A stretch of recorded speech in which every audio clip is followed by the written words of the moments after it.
if you can jump on them bareback, they can see you above their eye, and that eliminates the many horses that will buck simply because they suddenly did see you above their eye. And then you do that as a ritual every day with everything else you do with them, and add that on. Just jump on them bareback and give them a bit of a scratch and a love. So we'll have a go with this one, but there's no guarantees, because this one he's a pretty touchy boy, and he's had the hobble on 2 or 3 times, so he's learned to jump around on his front feet and dance around the place a bit, and he's not mouthed either.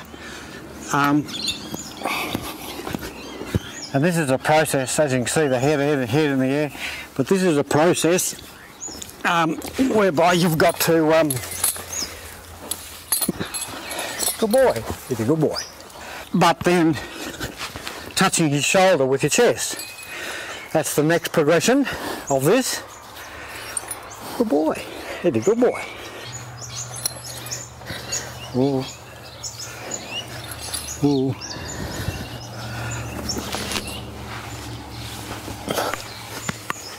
Good boy.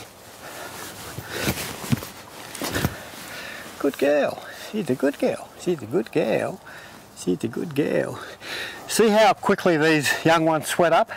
This is why you really shouldn't do any more than 20 minutes with these horses, because they simply can't handle it. See, if I rub her there, the sweat comes up.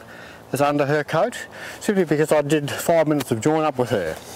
She's so, listen to your horses, read your horses. Good girl. Good girl. Good girl. Now she moved, but I didn't get off. Good girl. Little pat.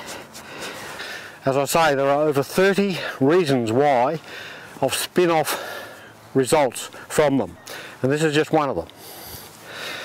And of course, for every day now we can jump on this horse, and when you get on in your saddle, it's going to be a non-event.